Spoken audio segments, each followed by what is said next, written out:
Okay, we got the truss core there trimmed up a little bit.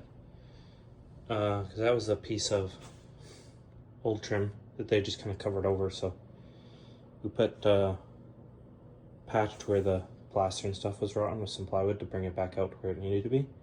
And we've got those joists, and we had to replace that one too because it was a little bit rotten. The sill plate, and we got some foam along the outside because there was a bit of a crack there. That kind of seals it up. And now we just gotta lay our subfloor down and our 2 sheets of plywood.